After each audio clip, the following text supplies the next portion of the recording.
ਅਗਲੀ ਖਬਰ ਆਪਣੇ ਗੁਆਂਢੀ ਮੁਲਕ ਕੈਨੇਡਾ ਦੇ ਨਾਲ ਆ। ਕੈਨੇਡਾ ਦੇ ਵਿੱਚ ਜਿਹੜੇ ਕਿੰਗ ਚਾਰਲਸ ਆ, ਉਹ ਕੈਨੇਡਾ ਦੀ ਜਿਹੜੀ ਪਾਰਲੀਮੈਂਟ ਆ ਉਸ ਨੂੰ ਓਪਨ ਕਰਨ ਆ ਰਹੇ ਆ। ਉਸ ਟਾਈਮ ਦੇ ਉੱਤੇ, ਜਿਸ ਟਾਈਮ ਦੇ ਉੱਤੇ ਜਿਹੜੇ ਪ੍ਰਾਈਮ ਮਿਨਿਸਟਰ ਕਾਰਨੀ ਆ, ਉਹ ਕਹਿ ਰਹੇ ਆ ਕਿ ਸਾਨੂੰ ਪ੍ਰੈਜ਼ੀਡੈਂਟ ਟਰੰਪ ਹੋਣੀ ਪੂਰੀ ਥ੍ਰੈਟਸ ਦੇ ਰਹੇ ਹੈਗੇ ਆ, ਖਾਸ ਕਰਕੇ ਅਨੈਕਸ ਕਰਨ ਦੀਆਂ ਵੀ ਜੀ ਕੈਨੇਡਾ ਅਮਰੀਕਾ ਦੇ ਵਿੱਚ ਆ ਜਾ, ਤੇ ਦੂਜਾ ਟੈਰਿਫਸ ਨੂੰ ਲੈ ਕੇ। ਇਹ ਕਿੰਗ ਚਾਰਲਸ ਉਹਨਾਂ ਨੇ ਜਿਹੜਾ ਇਨਵੀਟੇਸ਼ਨ ਆ ਉਹ ਐਕਸੈਪਟ ਕਰ ਲਿਆ। ਕੈਨੇਡਾ ਦੀ ਪਾਰਲੀਮੈਂਟ 27 ਮਈ ਨੂੰ ਜਿਹੜਾ ਇਹ ਕਹਿੰਦੇ ਕਿ ਹਿਸਟੋਰਿਕ ਓਨਰ ਹੋਊਗਾ, ਇਹ ਉੱਥੇ ਦੇ ਜਿਹੜੇ ਰਾਜੇ ਆ ਇੰਗਲੈਂਡ ਦੇ, ਉਹਨਾਂ ਨੇ ਇਹ ਕਿਹਾ। ਦੂਸਰੇ ਪਾਸੇ ਮਾਰਕ ਕਾਰਨੀ ਹੁਣੀ ਅਗਲੇ ਹਫਤੇ ਸਾਡੇ ਜਿਹੜੇ ਪ੍ਰੈਜ਼ੀਡੈਂਟ ਆ ਡੋਨਲਡ ਟਰੰਪ, ਉਹਨਾਂ ਨੂੰ ਮਿਲਣ ਜਾ ਰਹੇ ਹੈਗੇ ਆ। ਸੋ ਨਿਊਯਾਰਕ ਟਾਈਮ ਨੇ ਅੱਜ ਇੱਕ ਓਪੀਨੀਅਨ ਆਰਟੀਕਲ ਛਾਪਿਆ ਹੈਗਾ ਵੀ the world is watching Canada, Canada ਨੂੰ ਦੁਨੀਆ ਵਾਚ ਕਰ ਰਹੀ ਹੈਗੀ ਆ। ਇਸ ਹਫਤੇ ਕੈਨੇਡਾ ਦੀ ਲਿਬਰਲ ਪਾਰਟੀ ਇੱਕ ਵਾਰੀ ਫੇਰ ਚੌਥੀ ਵਾਰੀ ਜਿੱਤ ਗਈ ਹੈਗੀ ਆ। ਤੇ ਕਹਿੰਦੇ ਵੀ ਪ੍ਰਾਈਮ ਮਿਨਿਸਟਰ ਮਾਰਕ ਕਾਰਨੀ ਦੇ ਕੋਲ ਬੜਾ ਘੱਟ ਸਮਾਂ ਆ ਆਪਣੀ ਜਿੱਤ ਨੂੰ ਸੈਲੀਬ੍ਰੇਟ ਕਰਨ ਦਾ, ਕਿਉਂਕਿ ਜਿਸ ਟਾਈਮ ਦੇ ਉੱਤੇ ਜਸਟਿਨ ਟਰੂਡੋ ਹੁਣੀ ਜਿੱਤੇ ਸੀ, ਉਹਨਾਂ ਨੇ Sunny ways, my friend Sunny ways ਕਰਕੇ ਕਿਹਾ ਸੀ। ਉਸ ਟਾਈਮ ਤੇ ਸਿਚੁਏਸ਼ਨ ਟੋਟਲੀ ਡਿਫਰੈਂਟ ਸੀਗੀ। ਹੁਣ ਜਿਹੜੀ ਸਿਚੁਏਸ਼ਨ ਆ ਆਪਣੇ ਗੁਆਂਢੀ ਮੁਲਕ ਕੈਨੇਡਾ ਦੀ, ਜਿਹੜੀ ਅਮਰੀਕਾ ਦੇ ਨਾਲ ਆ, ਉਹ ਰਿਲੇਸ਼ਨ ਵਾਲੇ ਗੁੱਡ ਨਹੀਂ ਹੈਗੇ, ਖਾਸ ਕਰਕੇ ਟੈਰਿਫਸ ਨੂੰ ਲੈ ਕੇ ਵੀ। ਪਰ ਕਹਿੰਦੇ ਵੀ ਜਿਹੜੇ ਪ੍ਰੈਜ਼ੀਡੈਂਟ ਡੋਨਲਡ ਟਰੰਪ ਸੀ, ਉਹ ਜਸਟਿਨ ਟਰੂਡੋ ਨੂੰ ਬੜਾ ਨਹੀਂ ਪਸੰਦ ਕਰਦੇ ਸੀ। ਹੋ ਸਕਦਾ ਜਿਹੜੇ ਮਾਰਕ ਕਾਰਨੀ ਆ, ਉਹਨਾਂ ਦੇ ਨਾਲ ਕੋਈ ਨਾ ਕੋਈ ਜਿਹੜੀ ਡੀਲ ਆ ਉਹ ਬਣਾ ਲੈਣ।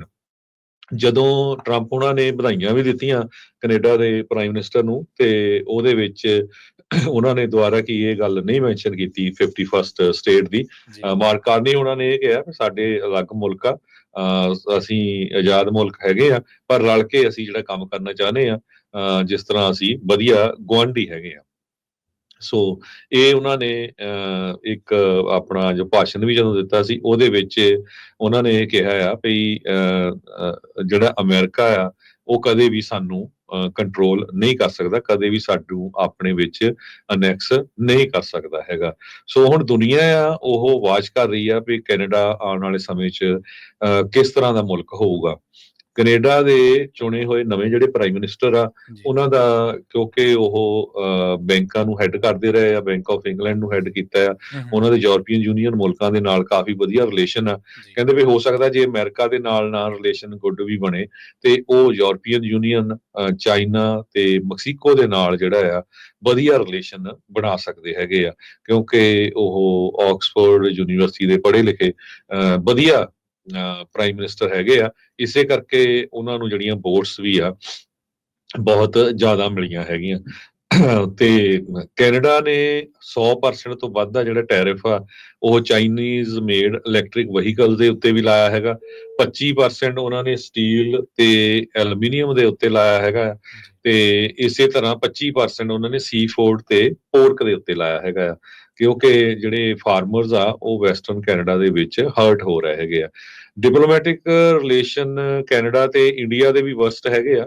ਆਪਾਂ ਨੂੰ ਪਤਾ ਹੀ ਆ ਵੀ ਬਹੁਤ ਸਾਰੇ ਜਿਹੜੇ ਡਿਪਲੋਮੈਟਸ ਆ ਉਹ ਇੱਥੋਂ ਕੱਢ ਦਿੱਤੇ ਗਏ ਸੀ, ਜਿਸ ਟਾਈਮ ਦੇ ਉੱਤੇ ਭਾਈ ਹਰਦੀਪ ਸਿੰਘ ਨਿੱਜਰ ਹੋਣਾ ਦਾ ਕਤਲ ਕੀਤਾ ਗਿਆ ਸੀ, ਤੇ ਸ਼ਰੇਆਮ ਜਸਟਿਨ ਟਰੂਡੋ ਹੋਣਾ ਨੇ ਕਿਹਾ ਸੀ ਵੀ ਇਹ ਭਾਰਤ ਸਰਕਾਰ ਦਾ ਹੱਥ ਹੈਗਾ ਆ। ਸੋ ਇੰਡੀਆ ਦੀ ਸਰਕਾਰ ਵੀ, ਇੰਡੀਆ ਦੇ ਪ੍ਰਾਈਮ ਮਿਨਿਸਟਰ ਮੋਦੀ ਹੋਣਾ ਨੇ ਵੀ ਵਧਾਈਆਂ ਦਿੱਤੀਆਂ ਹੈਗੀਆਂ ਨਵੇਂ ਪ੍ਰਾਈਮ ਮਿਨਿਸਟਰ ਨੂੰ, ਤੇ ਉਹ ਵੀ ਕਹਿੰਦੇ ਆ ਵੀ ਅਸੀਂ ਰਲ ਕੇ ਕੰਮ ਕਰਨ ਨੂੰ ਤਿਆਰ ਹੈਗੇ ਆ।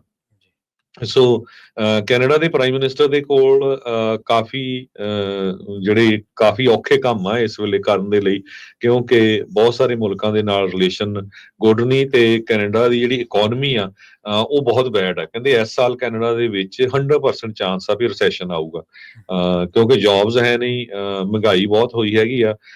ਆਟੋ ਦੇ ਮੈਨੂਫੈਕਚਰਿੰਗ ਪਲਾਂਟਸ ਟੈਂਪਰੇਰੀ ਕਲੋਜ਼ ਹੋ ਰਹੇ ਆ, ਕਿਉਂਕਿ ਅਮਰੀਕਾ ਵਾਲਿਆਂ ਨੇ ਟੈਰਿਫ ਦੀ ਥ੍ਰੈਟ ਕੀਤੀ ਹੋਈ ਆ।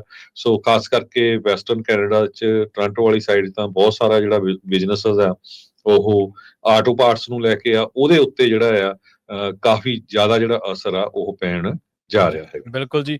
ਸੋ ਟਰੰਪ ਸਾਹਿਬ ਨੇ ਪਹਿਲਾਂ ਤਾਂ ਸਟੇਟਮੈਂਟਾਂ ਬਹੁਤ ਦਿੱਤੀਆਂ ਸੀਗੀਆਂ ਕਿ ਅਸੀਂ 51ਵੀਂ ਸਟੇਟ ਬਣਾਵਾਂਗੇ, ਪਰ ਸਿਆਣੇ ਕਹਿੰਦੇ ਵੀ ਹਰ ਮੁਲਕ ਦੀ ਸੋਵਰਨਟੀ ਤੇ ਹਰ ਬੰਦੇ ਦੀ ਡਿਗਨਿਟੀ ਤੇ ਆਪਾਂ ਨੂੰ ਰਿਸਪੈਕਟ ਜਿਹੜੀ ਆ ਉਹ ਕਰਨੀ ਚਾਹੀਦੀ ਹੈ।